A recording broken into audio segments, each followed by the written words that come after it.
Hello दोस्तों, welcome to the आपके और हमारे चैनल जीएस रिसर्च हब में। आज हम बात करेंगे महात्मा गांधी जी से जुड़े सभी स्वतंत्रता आंदोलन के विषय में, क्योंकि यहाँ से आप देखेंगे कि एग्जाम में एक से दो क्वेश्चन जरूर पूछे जाते हैं। तो आइए शुरू करते हैं। तो हम यहाँ पे महात्मा गांधी जी से जुड़े सभी आंदोलन को समझेंगे और लास्ट में इनकी डेट्स को ट्रिक से याद करेंगे, तो आप केवल यहाँ पे अभी आंदोलन को समझिए। तो सबसे पहले हम बात करते हैं महात्मा गांधी जी का जन्म। तो महात्मा गांधी जी का जन्म कब हुआ था? 2 अक्टूबर 1869 को। कहाँ पे? पोरबंदर, गुजरात में हुआ था। और उन्होंने अपनी जो वकालत की पढ़ाई कहाँ से की थी? लंदन से की थी। और पढ़ाई के दौरान वे लंदन जाते हैं और उसके बाद जब लंदन से वापस आते हैं तो उन्हें वकालत के ही काम से दक्षिण अफ्रीका जाना पड़ता है।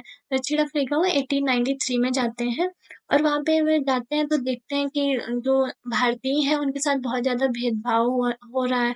और इसका आपने भी इनके बारे में पढ़ा होगा कि इन्हें ट्रेन से बाहर निकाल दिया जाता है फर्स्ट एसी का टिकट होने के बावजूद भी। तो ऐसे भेदभाव भारतीयों के साथ वहाँ पे काफ़ी दिनों से चल रहे थे, तो उसके अगेंस्ट में क्या करते हैं, महात्मा गांधी खड़े होते हैं, उसका विरोध करते हैं और 1906 में वो अपना सत्याग्रह शुरू करते हैं। भारतीयों के वहाँ के जो भारतीय हैं, उनके साथ मिलके वो 1906 में सत्याग्रह शुरू करते हैं और ये सफल सत्याग्रह रहता है। उसके बाद वर्ष आता है 1915। 1915 में महात्मा गांधी जी की वापसी होती है। कहाँ पे? भारत में वो फिर से वापस आ जाते हैं 1915 में। 1915 में भारत आने के बाद वे 1916 में लखनऊ अधिवेशन में भाग लेते हैं। कांग्रेस के लखनऊ अधिवेशन में वो भाग लेते हैं और उनकी मुलाकात वहाँ पे किससे होती है? राजकुमार शुक्ल से होती है। राजकुमार शुक्ल से उनकी मुलाकात होती है। तो वहाँ पे राजकुमार शुक्ल उनको बताते हैं कि चंपारण में जो किसान है वहाँ के, तो उनके साथ जो है नील की खेती करा के उनके ऊपर अत्याचार किया जा रहा है, जिससे उनकी फसल को काफी नुकसान झेलना पड़ रहा है। तो आप वहाँ पे आइए और उनके हित में काम करिए। तो महात्मा गांधी 1917 में चंपारण जाते हैं। चंपारण कहाँ पड़ता है? बिहार में पड़ता है। तो वहाँ पे जाते हैं वो किसान के लिए ब्रिटिशर्स के अगेंस्ट आंदोलन करते हैं और ये आंदोलन सफल हो जाता है। उसके बाद आता है वर्ष 1918। 1918 में क्या होता है कि अहमदाबाद के जो वर्कर्स होते हैं वो हड़ताल कर देते हैं। क्यों हड़ताल कर देते हैं? क्योंकि उस टाइम प्लेग बीमारी चल रही थी। जैसे अभी कोरोना चल रहा है वैसे ही उस टाइम प्लेग बीमारी चल रही थी। तो प्लेग की वजह से वर्कर्स आ नहीं रहे थे काम पे, तो उसकी वजह से वहां के मालिकों ने 50% बोनस की बात की थी। 50% बोनस की बात की, लेकिन बाद में वो मुकर जाते हैं, कहते हैं हम केवल 20% बोनस देंगे। जिसकी वजह से वहां के वर्कर्स ने स्ट्राइक कर दी। तो उसकी वजह से फिर महात्मा गांधी इनका सपोर्ट करते हैं वर्कर्स का और आंदोलन करते हैं। अहमदाबाद में स्ट्राइक करते हैं और उसके बाद उनके जो वेतन होता है, जो वहाँ के लेबर्स होते हैं, उनके वेतन में 25% की वृद्धि करा देते हैं। मतलब हर महीने अब उनको जितना वेतन मिलता था उसका 35% वृद्धि करा देते हैं। और मतलब मान लीजिए पहले 100 रुपया मिल रहा था, तो अब उनको 135 रुपये हर महीने मिलता है फिर। तो यहाँ से ये भी आंदोलन उनका सफल रहता है। फिर नेक्स्ट हम बात करते हैं 1918 में खेड़ा आंदोलन। उसी वर्ष 1918 में वे खेड़ा आंदोलन करते हैं। खेड़ा में क्या होता है? किसानों से ब्रिटिश सरकार द्वारा बहुत ज्यादा कर लिया जा रहा था, टैक्स बहुत ज्यादा। ब्रिटिश ब्रिटिश सरकार जो है बहुत ज्यादा टैक्स लगा रही थी वहाँ के किसानों के ऊपर। किसानों की प्रॉब्लम ये थी कि वहां पे भाई अकाल पड़ गया था उस साल, तो उनकी फसल वैसे भी खराब हो गई थी, तो वो टैक्स देने में बहुत ज्यादा उनको प्रॉब्लम हो रही थी। तो इसकी वजह से महात्मा गांधी जी ने उनका सपोर्ट किया और यहाँ पे भी आंदोलन किया। कौन सा आंदोलन? खेड़ा आंदोलन 1918 में। और ये भी आंदोलन सक्सेसफुल रहता है, यहाँ पे भी उनको सफलता मिल जाती है। तो ये भी आंदोलन का सफल हो रहा था। तो बैक टू महात्मा गांधी जी के आंदोलन क्या हो रहे थे? सारे आंदोलन सफल होते जा रहे थे। तो लोगों को भी एक उम्मीद हो गई थी कि ये भाई लीडर बहुत अच्छा है और ये हमें जरूर आजादी दिलाएगा। तो उसके बाद आता है वर्ष 1919। इसमें क्या होता है? खिलाफत आंदोलन की शुरुआत होती है। ये एक मुस्लिम आंदोलन था। इसमें क्या हो जाता है कि जो खलीफा का जो पद होता है वो हटा दिया जाता है। खलीफा का पद जो है ये तुर्की में रहता है। उस टाइम प्रथम विश्व युद्ध चल रहा था। तो उस समय क्या होता है? ब्रिटिशर्स जो है खलीफा के पद को समाप्त कर देते हैं और ये सबसे बड़ा पद इस्लामिक पद होता है। तो क्या होता है, मुस्लिम की जनता के प्रति जो है आक्रोश हो जाता है, मतलब ब्रिटिशर्स के को जो है आक्रोश के भाव से देखने लगते हैं। तो उसकी वजह से उनके अगेंस्ट वो लोग खिलाफत आंदोलन की शुरुआत कर देते हैं। और इस आंदोलन की शुरुआत कौन करते हैं? 2 अली भाई, इनको अली बंधु नाम से भी जाना जाता है। तो क्वेश्चन में आ जाता है कि मतलब कि खिलाफत आंदोलन किसने शुरू किया था? तो अली बंधु भी आ जाता है और इनका नाम भी आ जाता है। वो नाम क्या था इनका? मोहम्मद अली और शौकत अली। ये 2 लोग शुरू करते हैं इस आंदोलन को। तो कौन शुरू करता है? अली बंधु। इनका नाम क्या था? मोहम्मद अली, शौकत अली। उसके बाद बात करते हैं कि ये जो आंदोलन था, इसमें जो है महात्मा गांधी जी भी भाग भाग ले मतलब लेते हैं, उनको सपोर्ट करते हैं जो मुस्लिम्स रहते हैं। तो ये एक बहुत बड़ा आंदोलन था जिसमें मुसलमान और हिंदू दोनों ने साथ में ब्रिटिश सरकार का मतलब ब्रिटिश सरकार के अगेंस्ट जो है मतलब लड़ाई की थी स्वतंत्रता के लिए। तो यहाँ से हमने ये समझ लिया खेड़ा आंदोलन को, खिलाफत आंदोलन को। खिलाफत आंदोलन के बाद वर्ष आता है 1920। 1920 में असहयोग आंदोलन की शुरुआत की जाती है। अभी तक हमने जितने भी आंदोलन पढ़े उसमें से सबसे बड़ा आंदोलन असहयोग आंदोलन रहता है। इसकी शुरुआत महात्मा गांधी जी द्वारा की जाती है। और इसका मुख्य कारण क्या रहता है कि जलियांवाला बाग हत्याकांड जो 13 अप्रैल 1919 में होता है। इसमें क्या होता है, अमृतसर में लोग वैसाखी वैसाखी के दिन में इकट्ठा होते हैं और कई उनके ऊपर अंग्रेजों द्वारा गोलियां चला दी जाती है, जिससे हजारों की संख्या में लोगों की मौतें हो जाती हैं। और पूरे भारत में भारतीयों के मन में ब्रिटिशर्स के प्रति आक्रोश पैदा हो जाता है, जिसकी वजह से ये आंदोलन की शुरुआत होती है। और इस आंदोलन के तहत जो ब्रिटिश के वस्तुएं रहती हैं, स्कूल रहते हैं, कॉलेजेस, सरकारी कार्यालय, सब संस्थानों का बहिष्कार कर दिया जाता है। और ये आंदोलन लगभग 2 साल तक चलता है। और उसके बाद क्या होता है, फरवरी 1922 आता है। इस दिन क्या होता है, यूपी के चौरा चौरी में 20 पुलिस कर्मियों को, जो अंग्रेज पुलिस कर्मी रहते हैं, वहां के लोगों द्वारा उनको जला दिया जाता है पुलिस स्टेशन में, जिसकी वजह से महात्मा गांधी जी असहयोग आंदोलन को वापस ले लेते हैं। उसके बाद महात्मा गांधी जी को कुछ साल बाद फिर जेल हो जाती है, कुछ सालों के लिए, मतलब यहाँ से 6 सालों के लिए जेल होती है उनकी। लेकिन उसके बाद वो 2 साल में ही बाहर आ जाते हैं। और बेलगांव में 1924 में कांग्रेस का अधिवेशन होता है। कांग्रेस का अधिवेशन होता है, कब होता है? बेलगाम, कहाँ पे होता है? बेलगाम में 1924 में होता है। और इसकी अध्यक्षता कौन करते हैं? महात्मा गांधी जी करते हैं। अभी तक जितने भी कांग्रेस के अधिवेशन हुए हैं उसमें से केवल एकमात्र अधिवेशन है, कौन सा? बेलगाम अधिवेशन 1924 में होता है, जिसमें महात्मा गांधी जी अध्यक्ष बनते हैं कांग्रेस के। तो ये इम्पोर्टेंट है, यहाँ से क्वेश्चन मोस्टली देखा जाता है। कौन सा? बेलगांव अधिवेशन, महात्मा गांधी जी इसके अध्यक्ष बनते हैं, 1924 में होता है। इसी प्रकार कई आंदोलन चलते जाते हैं और वर्ष आता है 1930। 1930 में महात्मा गांधी जी ने नमक कर के अगेंस्ट जो है दांडी मार्च निकाला। दांडी मार्च कब? 12 मार्च 1930 में। और कहाँ से निकाला? साबरमती आश्रम से दांडी तक वो पैदल गया। दांडी तक वो पैदल गए, कहाँ से? साबरमती आश्रम से दांडी तक। और कितने लोगों के साथ गए थे? 78 और भी उनके साथ लोग थे जो इस यात्रा में उनके साथ शामिल हुए थे। और यहाँ पे उन्होंने नमक कर को तोड़ा और उसके बाद वहीं से सविनय अवज्ञा आंदोलन 1930 में शुरू कर दिया। तो दांडी से ही उन्होंने सविनय अवज्ञा आंदोलन 1930 में शुरू कर दिया। यहाँ पे आप फोटो में भी देख पा रहे हैं दांडी मार्च की यात्रा। नमक कर को तोड़ने के बाद महात्मा गांधी जी को जेल हो जाती है। जेल होने के बाद क्या होता है, लोगों के प्रति एक आक्रोश की भावना उत्पन्न हो जाती है, क्योंकि उस टाइम क्या था कि महात्मा गांधी जी भाई एक ग्लोबल लीडर के तौर पे थे। तो लोगों का दबाव के कारण जो है इरविन और गांधी समझौता होता है। कब होता है? 5 मार्च 1921 में। ये समझौता इसको समझौते को और किस नाम से जानते हैं? दिल्ली समझौता या दिल्ली पैक्ट के नाम से भी जानते हैं।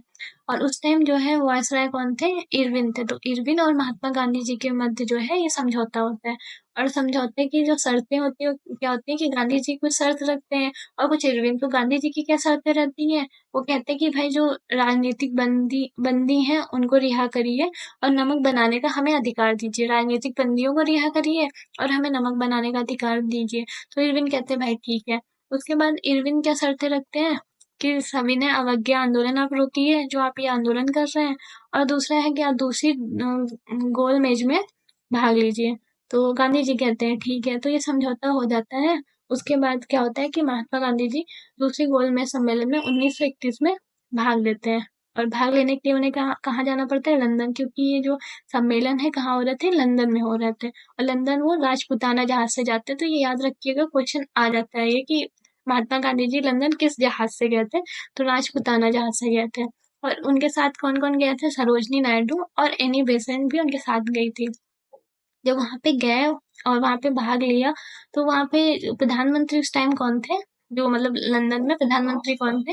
ये है रैमजे मैकडोनाल्ड। ये फोटो में भी आप देख पा रहे हैं, ये है रैमजे मैकडोनाल्ड। तो उस टाइम ये प्रधानमंत्री थे और इन्होंने क्या बात रखी? प्रत्येक मताधिकार की बात रखी, जिसकी वजह से महात्मा गांधी गुस्सा के वहीं से ही सम्मेलन को बीच से ही छोड़ के चले आते हैं। प्रत्येक मताधिकार क्या है कि जो वहाँ के दलित, मतलब भारतीय जो दलित हैं, उनको अलग मताधिकार का क्षेत्र दिया जाए, जिसकी वजह से भारत का विभाजन होने का और ज्यादा खतरा बढ़ जाता, जिसकी वजह से महात्मा गांधी इस सम्मेलन को छोड़ के चले आते हैं। नेक्स्ट हम बात करते हैं पूना समझौता। जब महात्मा गांधी जी आते हैं भारत, तो उनको जेल हो जाती है फिर से। जेल होने के बाद क्या होता है कि उधर अ, अंग्रेजों द्वारा सांप्रदायिकता पंचांग की घोषणा कर दी जाती है, वही प्रत्येक मताधिकार की घोषणा कर दी जाती है। और इसका समर्थन कौन कर रहे थे? भीमराव अंबेडकर जी, क्योंकि अंबेडकर जी का मानना था कि भाई दलितों के ऊपर बहुत अत्याचार हो रहा है, उसकी वजह से उनको एक पत्थर निर्वाचन क्षेत्र दिया जाए, जिससे वो क्या कर सके कि अपने हित के लिए लड़ सके। तो इसकी वजह से ये उनके सपोर्ट में रहते हैं।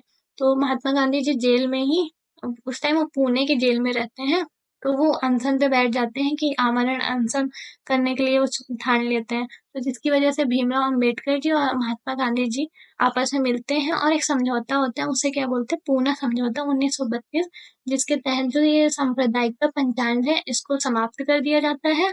और जो है 71 सीट जो ब्रिटिशर्स दे रहे थे दलितों को, और महात्मा गांधी जी अब उन्हें 147 सीट देते हैं। तो ये समझौता भी सक्सेसफुल हो जाता है और ये सांप्रदायिकता पंचायत की जो घोषणा है वो समाप्त हो जाती है। उसके बाद महात्मा गांधी जी 1932 में हरिजन सेवक सेवक संघ की स्थापना करते हैं। हरिजन सेवक संघ की स्थापना 1932 में महात्मा गांधी जी करते हैं। इसका पहले नाम ये नहीं रहता, पहले इसका नाम रहता है अस्पृश्यता निवारण संघ। पहले इसका नाम क्या रहता है? अस्पृश्यता निवारण संघ इसका नाम रहता है। उसके बाद इसका मुख्यालय की बात करें तो इस संघ का मुख्यालय था गांधी आश्रम, किंग्स वे कैंप, दिल्ली में। तो याद रखिएगा, इसका मुख्यालय था गांधी आश्रम, किंग्स वे कैंप, दिल्ली में। और कब एस्टेब्लिश की गई है सेवक संघ, हरिजन सेवक संघ? 1932 में। उसके बाद वर्ष आता है 1942। 1942 में ब्रिटेन जो है द्वितीय विश्व युद्ध में उलझा हुआ रहता है। तो इसी स्थिति का फायदा उठाते हुए जो भारत में जितने भी लीडर्स थे, महात्मा गांधी समेत, उन्होंने क्या किया? एक आंदोलन शुरू किया और आंदोलन का नाम क्या था? भारत छोड़ो आंदोलन। भारत छोड़ो आंदोलन की शुरुआत 8 अगस्त 1942 में होती है। और ये कहाँ से होती है? बॉम्बे के ग्वालियर टैंक के मैदान से इस आंदोलन की शुरुआत होती है। और इसी आंदोलन में महात्मा गांधी जी ने करो या मरो का नारा दिया था। और ये आंदोलन की जब शुरुआत होती है तो इसकी भनक जो है अंग्रेजों को पड़ जाती है। तो अंग्रेजों ने एक ऑपरेशन शुरू किया, ऑपरेशन जीरो आर। इस ऑपरेशन का नाम क्या दिया? ऑपरेशन जीरो आर जो है इस ऑपरेशन का नाम दिया। और इसी ऑपरेशन के तहत जो है जितने भी नेता थे इस आंदोलन से रिलेटेड, उनको क्या करते हैं? अरेस्ट कर लेते हैं। रातों रात उनकी गिरफ्तारी कर ली जाती है, जिसकी वजह से ये आंदोलन जो है नेतृत्व विहीन हो जाता है। तो बहुत सारे लीडर्स जो बचते हैं, जैसे मदन मोहन मालवीय हो गए, जयप्रकाश नारायण हो गए, उषा मेहता हो गए, वो लोग छुप के इस आंदोलन का नेतृत्व करते हैं। ये आंदोलन 1942 से 1945 तक चलता है। इसमें आजाद हिंद फौज का भी बहुत ज्यादा योगदान रहता है, तो उसको हम सेपरेट वीडियो में देखेंगे कभी। तो ये आंदोलन कब तक चलता है? 1945 तक चलता है ये आंदोलन। उसके बाद 1946 में कैबिनेट मिशन भारत आता है, कैबिनेट मिशन आता है। और कैबिनेट मिशन के तहत हम लोग का संविधान सभा का निर्माण होता है और 15 अगस्त 1947 में हम आजाद हो जाते हैं। 15 अगस्त 1947 में, 1947 में हम लोग आजाद हो जाते हैं। अब हम बात करेंगे इन डेट्स को शानदार ट्रिक के माध्यम से याद करने की, क्योंकि अभी तक हमने जो स्टोरी समझी है उससे तो हम नहीं भूलने वाले, लेकिन जो ये डेट्स हैं इनमें थोड़ा कंफ्यूजन हो जाता है कि कौन सी डेट्स किस आंदोलन से रिलेटेड है। तो उसी को हम अब ट्रिक के माध्यम से याद करेंगे, जिससे आज के बाद हम इन डेट्स को कभी भी ना भूलें। तो आइए देखते हैं। तो सबसे पहले बात करते हैं, गांधी जी अफ्रीका गए। कब गए? 1893 में। अब 93 में आप देखिए, 93 और तैरना सेम साउंड आ रहा है। 93 और तैरना को देखेंगे तो एकदम सेम साउंड आ रहा है। तो हम इसी से रिलेट करेंगे 93 और तैरना को, कि भाई हमारा जो इंडिया है वो यहाँ पे है और साउथ अफ्रीका यहाँ पे, बीच में क्या है, समुद्र है। तो गांधी जी कैसे गए, तैर के गए। कैसे गए, तैर के गए। कहाँ, साउथ अफ्रीका। तो हमने याद कर लिया कि गांधी जी अफ्रीका गए कैसे, तैर के गए। कब गए, 1893। 93 और तैरना सेम साउंड आ रहा है। तो हमें यहाँ से ये याद हो गया कि गांधी जी अफ्रीका 1893 में गए। अब नेक्स्ट बात करते हैं गांधी जी का पहला सत्याग्रह। अब पहला सत्याग्रह कब हुआ था, इन्होंने कहाँ पे किया था, अफ्रीका में किया था। कब किया था, 1906 में। कब किया था, 1906। 6 से अच्छा वर्ड आ रहा है, थोड़ा सा साउंड आ रहा है अच्छा का। तो हम ऐसे रिलेट करेंगे कि भाई जो गांधी जी ने आंदोलन जो पहला किया होगा वो कैसा रहा होगा, अच्छा ही रहा होगा। गांधी जी ने जो आंदोलन पहला किया होगा कैसा रहा होगा, अच्छा रहा होगा। तो ऐसे याद कर लिया, 1906 से अच्छा से रिलेट कर लिया कि पहला सत्याग्रह उन्होंने कब किया, 1906 को। नेक्स्ट हम बात करते हैं गांधी जी भारत लौटे। कब लौटे, 1915। अब 15 में देखेंगे तो 15 को अगर हम लिखते हैं और पैदल को लिखते हैं तो सेम साउंड आ रहा है। तो हमने याद कर लिया कि भाई गए तो थे तैर के, लेकिन वापस का कैसे आ रहे हैं, पैदल आए। पैदल में यहाँ पे देखिए और 15 में देखिए तो दोनों वर्ड सेम लग रहे हैं। तो हमने याद कर लिया कि गांधी जी भारत कैसे है, कब आए, मतलब 1915 कैसे है, पैदल आए। 1915 और पैदल सेम साउंड आ रहा है। तो हमने यहाँ से याद कर लिया गांधी जी भारत लौटे 1915 को। नेक्स्ट हम बात करेंगे चंपारण आंदोलन की। तो कब हुआ, 1917 में। अहमदाबाद मिल स्ट्राइक कब हुई, 1918 में। खेड़ा आंदोलन कब किया उन्होंने, 1918 में। अब इनको कैसे याद करें, इनको स्टोरी के माध्यम से याद करेंगे। स्टोरी क्या है भाई, महात्मा गांधी जी वापस आ रहे हैं इंडिया, तो इतना बड़ा लीडर आ रहा है तो लोग क्या कर रहे हैं, केक काट रहे हैं। क्या कर रहे हैं, केक काट रहे हैं। और इसी केक से हम अपनी सारी ट्रिक को रिलेट कर लेंगे। अब केक में आप देख रहे हैं, सी से क्या हो गया, चंपारण। सी से क्या हो गया, चंपारण। ए से क्या हो गया, अहमदाबाद। और के ई से क्या हो गया, खेड़ा। अब इसमें एक की डेट आपको याद रखनी है, 1917। बाकी आप इन दोनों की 1918 और 1918 यहाँ पे ऐसे करके लिख देंगे। फिर से देखते हैं, महात्मा गांधी जी वापस आए तो उन लोगों ने क्या किया, केक काटा। और केक से हमने याद किया, सी से चंपारण 1917, ए से अहमदाबाद 1918, के ई से खेड़ा 1918। तो ऐसे हमने याद कर लिया चंपारण और अहमदाबाद और खेड़ा को। कभी कभी इनको क्रम के अकॉर्डिंग लगाने के लिए आ जाता है कि सीक्वेंस के अकॉर्डिंग को अरेंज करिए। तो आप ये ट्रिक्स से इसको अच्छे से इसका सीक्वेंस भी याद रख सकते हैं। नेक्स्ट हम बात करते हैं खिलाफत आंदोलन की। खिलाफत आंदोलन कब हुआ, 1919 में हुआ। अब इसकी ट्रिक क्या है, भाई जो खिलाफत होता है, लोग खिलाफ होते हैं तो बराबर के लोग क्या होते हैं, खिलाफ होते हैं। तो यहाँ पे देख रहे हैं 19 और 19 दोनों बराबर हैं, तो बराबरी के लोग में क्या होती है, खिलाफ होते हैं एक दूसरे के। तो हमने यहाँ से याद कर लिया कि बराबर के लोग खिलाफ होते हैं, 1919 खिलाफत आंदोलन। नेक्स्ट हम बात करते हैं असहयोग आंदोलन कब हुआ, 1920 में। अब 20 जैसे 20 का साउंड आ रहा है, कैसा आ रहा है, 20 का। अब कोई आपको 20 देगा तो आप उसका सहयोग थोड़ी ना करोगे, असहयोग करोगे। तो ऐसे याद कर लिया, उसने 20 दिया इसलिए मैं उसका क्या करता, असहयोग करता हूँ। तो ऐसे याद कर लिया असहयोग आंदोलन 1920। देन बात करेंगे कांग्रेस की अध्यक्षता कब किया था, 1924। अब इसको कैसे याद रखेंगे कि महात्मा गांधी जी जब कांग्रेस के अध्यक्ष बने तो उनको बहुत सारी सिचुएशन से दो चार होना पड़ा। क्या होना पड़ा, बहुत सारी सिचुएशन से दो चार होना पड़ा। तो हमने ऐसे याद कर लिया कि कांग्रेस की अध्यक्षता उन्होंने कब की, 1924 को। देन बात करेंगे दांडी मार्च। दांडी मार्च 1930 को और सविनय अवज्ञा आंदोलन भी 1930 को। तो दांडी मार्च के बाद ही उन्होंने सविनय अवज्ञा आंदोलन किया था, तो दोनों का 1930 है। तो हम दांडी मार्च की ट्रिक से ही ये सविनय अवज्ञा आंदोलन भी याद कर लेंगे। अब इसको कैसे याद करेंगे कि जो दांडी नमक का पैकेट आता है 1 kg का, वो कितने का आता है, 30 रुपए का आता है। कितने का आता है, 30 रुपए का आता है। तो हमने ऐसे याद कर लिया दांडी मार्च कब किया, 1930 में, क्योंकि दांडी नमक का पैकेट कितने का आता है, 30 रुपए का आता है 1 किलो का। तो ऐसे हमने याद कर लिया। और दांडी मार्च सविनय अवज्ञा आंदोलन की डेट सेम है, तो 1930। नेक्स्ट हम बात करते हैं गांधी इरविन समझौता। तो ये कब हुआ था, 1931। अब दो लोगों के बीच में समझौता होगा तो क्या आएगी, एकता आएगी। क्या आएगी, एकता आएगी भाई दोनों लोग के बीच में। और 31 और एकता सेम सेम सेम साउंड कर रहा है, तो हमने रिलेट कर लिया कि भाई गांधी इरविन समझौता कब हुआ, 1931, क्योंकि दो लोग के बीच में समझौता होगा तो क्या होगी, एकता आएगी। तो यहाँ से हमें याद हो गया गांधी इरविन समझौता। देन बात करते हैं द्वितीय गोलमेज सम्मेलन की।